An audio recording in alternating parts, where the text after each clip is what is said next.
बंगाल के जादू के कारनामे हर जगह प्रचलित हैं। हमेशा कोई न कोई ऐसा विचित्र जादू देखने को मिल ही जाता है जो सोचने पर मजबूर कर देता है। ऐसी ही एक खूंखार घटना आप लोगों को सुनाने जा रहा हूं, जिसने सभी के रोंगटे खड़े कर रखे थे। बंगाल के मधुबन गांव में एक दिन एक मदारी जादू दिखाने के लिए आता है। उसके साथ एक जमूरा भी होता है। डमरू बजाकर लोगों को इकट्ठा करता है।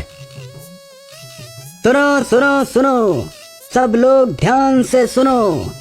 हम आपको सबसे अलग मदारी का खेल दिखाएंगे। हम आपको ऐसा खेल दिखाएंगे जैसा खेल आज से पहले आपने कभी नहीं देखा होगा। आइए आइए, अपना थोड़ा सा समय निकाल कर आइए। धीरे धीरे लोग इकट्ठा होना शुरू हो जाते हैं। जब खूब सारे लोगों की भीड़ इकट्ठी हो जाती है तो मदारी खेल शुरू करता है। हाँ तो मेहरबान कदरदान, सबको सलाम, सबको नमस्कार। भाइयों, खेल तो आपने बहुत देखे होंगे और 2-4 रुपए अपनी जेब से दिए भी होंगे, लेकिन खेल देखने में जितना मजा आपको आया था उससे ज्यादा मजा आज आने वाला है। तो दिल थाम के बैठ जाइए। शुरू करता हूँ पहला खेल। तो बच्चों, शुरू करूं? बजाओ ताली। मदारी नए नए जादू दिखाना शुरू करता है। अपनी टोकरी से कभी कबूतर निकालता, तो कभी तोता, तो कभी खरगोश। सभी बच्चे खुश हो रहे थे कि तभी एक आदमी बोलता है, अरे मदारी, तुमने तो कहा था तुम अच्छा खेल दिखाओगे, लेकिन तुम तो कबूतर और खरगोश का खेल दिखा रहे हो। अगर तुम अच्छा नहीं दिखा सकते तो चले जाओ यहाँ से। ठीक है भाई, दिखाता हूँ, लेकिन डरना मत। अब मदारी अपने जमूरे को अपने सामने रखकर उसका सिर काट देता है, जिसे देखकर सभी लोग डर जाते हैं। अब मदारी चारों तरफ घूम घूम कर लोगों से पैसे मांगता है। सब लोग डर की वजह से पैसे दे देते हैं। तो बताओ बच्चों, जमूरे का सिर जोड़ दूं? सभी लोग हाँ हाँ में जवाब देते हैं। अब मदारी जमूरे का सिर जोड़ने के लिए मंत्र पढ़ता है, लेकिन उसका सिर नहीं जुड़ता। मदारी बार बार कोशिश करता है, लेकिन जमूरे का सिर नहीं जोड़ पाता और अंत में परेशान होकर बोलता है, भाइयों, जिसने भी मंत्र चलाया है तुरंत अपना मंत्र वापस ले ले तो बच जाएगा, नहीं तो मैं मंत्र चलाकर अपने जमूरे को तो बचा लूंगा, लेकिन जिसने मंत्र चलाया है उसका सिर कट जाएगा। थोड़ी देर इंतजार करने के बाद भी कोई नहीं आता और अंत में मदारी बोलता है, तो भाइयों, अब मेरी कोई गलती नहीं होगी, मैं मंत्र चलाने जा रहा हूँ।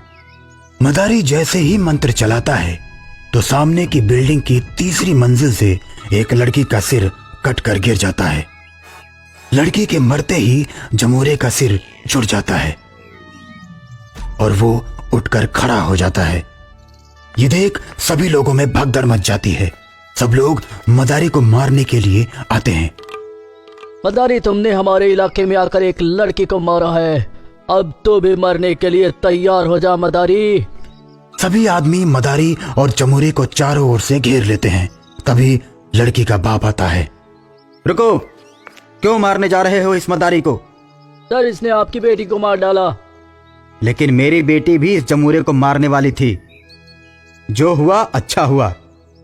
मैंने अपनी बेटी को बार बार समझाया था कि ये जादू मत सीख, लेकिन मेरी एक नहीं मानी और उसने जादू सीखा भी तो अधूरा। वो किसी चीज को रोक सकती थी लेकिन उसे खोल नहीं सकती थी। मैंने उसे मना किया था कि इस जादू का इस्तेमाल कभी मत करना, किसी की जान जा सकती है, लेकिन नहीं मानी। आज खुद उसकी जान चली गई। फिर जादूगर लड़की के पापा उस मदारी को कुछ पैसे देते हैं और बोलते हैं, अब जल्दी से यहां से चले जाओ। मैंने तो तुमको माफ कर दिया क्योंकि मैं अपनी बेटी को जादूगर नहीं बनाना चाहता था, लेकिन यहां ऐसे बहुत से लोग हैं जिन्हें अपने बच्चों को जादूगर ही बनाना है। वैसे लोग तुम्हें कभी जिंदा नहीं छोड़ेंगे। भाग जाओ यहां से। मदारी लड़की के बाप को धन्यवाद बोलकर चला जाता है और बहुत दूर एक गांव में जाकर अपना घर बनाकर रहने लगता है। अब वो लड़की बिना शरीर वाली चुड़ैल बनकर लोगों को मारने लगती है। जो भी मदारी उस मधुबन गांव में आता तो उसको मार डालती। धीरे धीरे मधुबन गांव में मदारियों का आना बंद हो जाता है। अब बिना शरीर वाली चुड़ैल को उस मदारी की तलाश थी जिसने उसका सिर काटा था। चुड़ैल मदारी की खोज में निकल पड़ती है। चुड़ैल की इस हरकत को हनुमान मंदिर के बाबा समझ जाते हैं कि चुड़ैल मदारी को खोजने के लिए जा रही है, तो बाबा तुरंत इस बात की खबर चुड़ैल के बाप को देते हैं। आपकी बेटी ने जीते जी सबको परेशान किया था और चुड़ैल बनने के बाद यहाँ किसी मदारी को आने नहीं दिया, और आज उस मदारी को मारने जा रही है जिसने उसका सिर काटा था। अब उस चुड़ैल का बाप और बाबा दोनों लोग चुड़ैल के पहुंचने से पहले मदारी के पास पहुंचकर उसको सारी बात बता देते हैं। और बताने के बाद जैसे ही मदारी के घर से निकलने वाले होते हैं कि तभी बिना शरीर वाली चुड़ैल पहुंच जाती है। हाँ, अच्छा तो अब तू यहाँ भी पहुँच गया इसको बचाने के लिए। अब तक तो तुझे इसलिए नहीं मारा था कि तू मेरा बाप है, लेकिन अब पहले तुझे मारूंगी, फिर इस बाबा को और बाद में इस मदारी को। इतना कहकर चुड़ैल अपने मुंह से आग उगलती है। बाबा मंत्र पढ़कर अपने चारों ओर एक घेरा बना देते हैं और उस घेरे में मदारी और चुड़ैल के बाप को बुला लेते हैं, जिससे उनके ऊपर आग का असर नहीं होता।